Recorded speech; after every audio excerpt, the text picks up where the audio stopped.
What's going on, everybody? Hope you're all having a fantastic day today.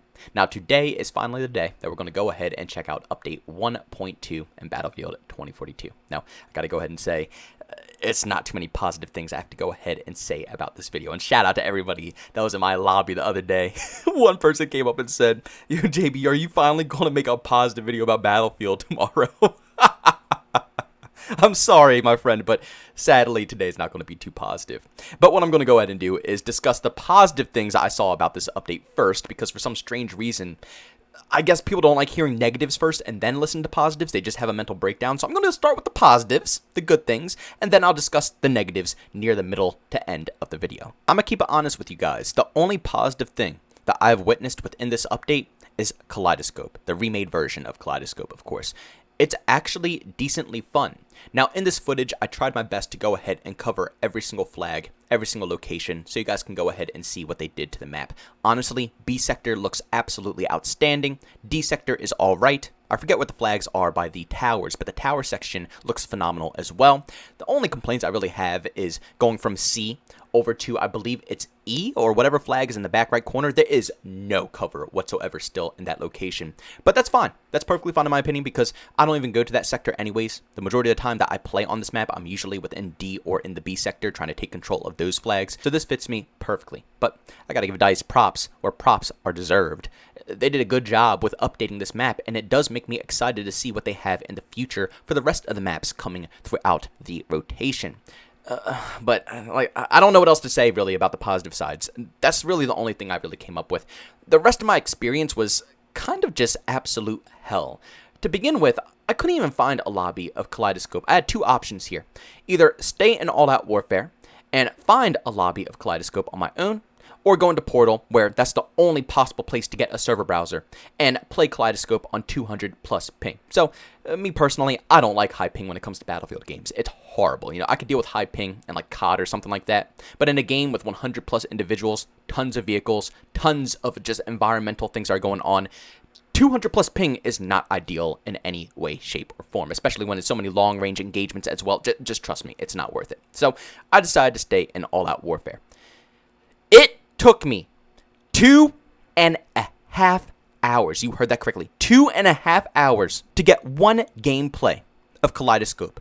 And after that 2.5 hours, I think I finished up the stream at 3.5 hour mark.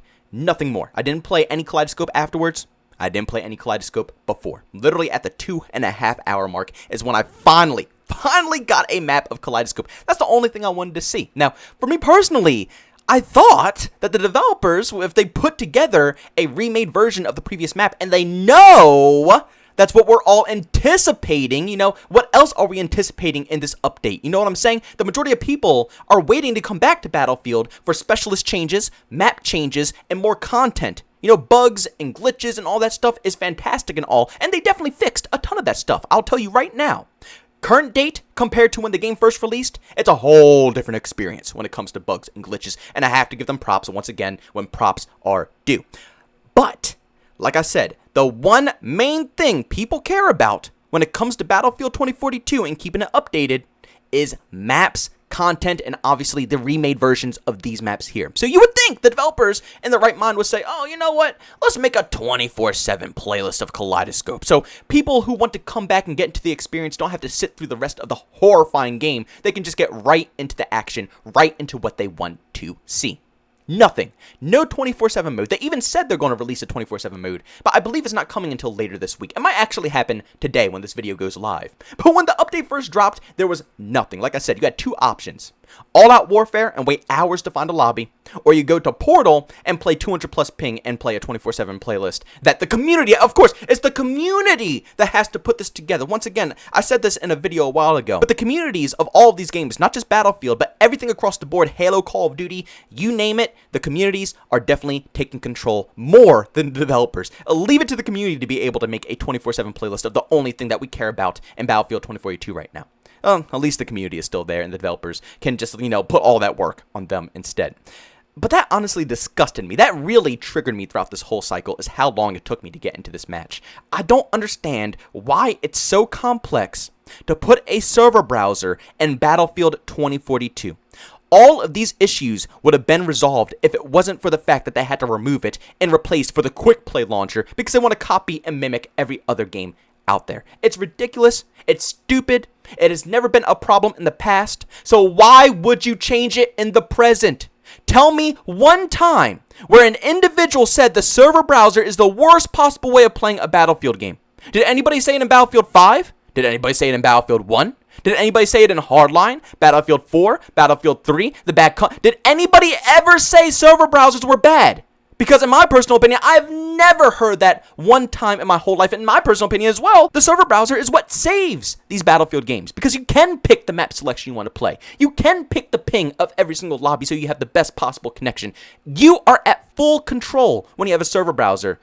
But for some reason, the developers or EA, I don't know who is to blame, decided that taking away that control from us is much better for the overall product. I couldn't even find games at first. I'm going to show up a little, video footage here.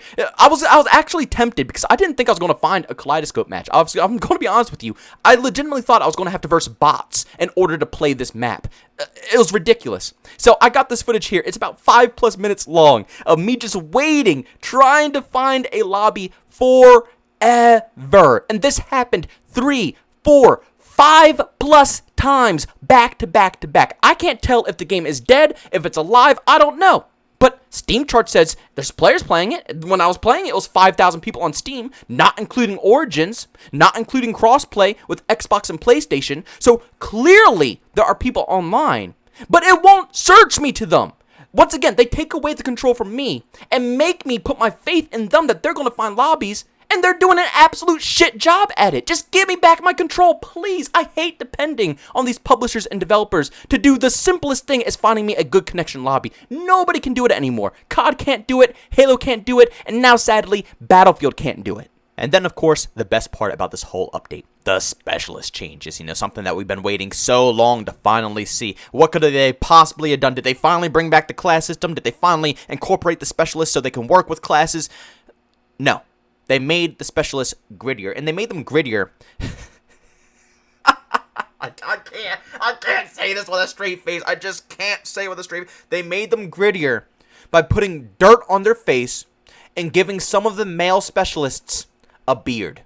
That is their techniques of making the game more war-torn. Giving certain specialists a beard, clean-cut beards, and then putting dirt on their very minor accents of dirt on their face. That is what they did to the specialist. They didn't change anything for the class system. They didn't remove any of the abilities and try to incorporate it in a better way. They did nothing besides add dirt to their faces. When I tell you that I am just absolutely mind-boggled, that it took them 6, maybe even 8+ months now to put this in the game, I'm blown away. I actually don't know what to say right now about this title. Everybody is going to defend them. There's so many people out there who defend this bullcrap. Why? Why? You are the reason they can release games like this and not fix it for a year.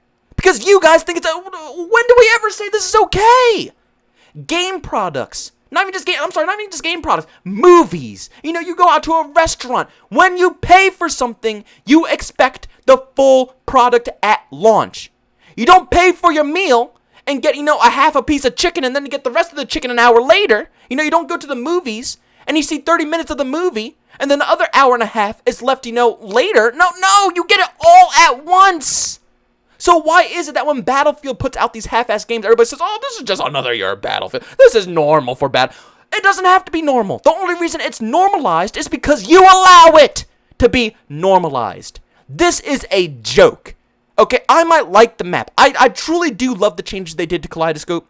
And seeing the changes they did to this map, I am beyond excited to see what they're going to do to the rest of the maps within Season 2. I'm really pumped to see how they're going to overhaul and work on them. I'll be honest with you, it looks great. But 6+ months to add cover to an already pre-existing map in the game, to me personally, is just a joke. That should have taken less than a month tops, to add this into the game. Yet it took 6+ months. Why? Why did it take this long for this map to be introduced into the game? Ladies and gentlemen, I'm done ranting your ears off. There's nothing in this update that's worth actually coming back for unless you already have the game installed and you want to see what Kaleidoscope looks like now. But if you want to reinstall the game or even purchase the game, there's no new content. There's nothing, being added into the game. They didn't even bother working on the specialist yet. I don't even know when they're going to touch up on the specialist. They didn't even give us an exact date.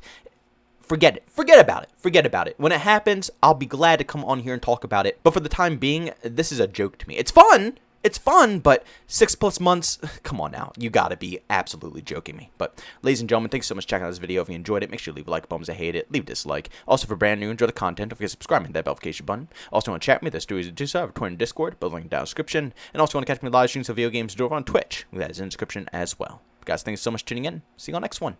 Peace out.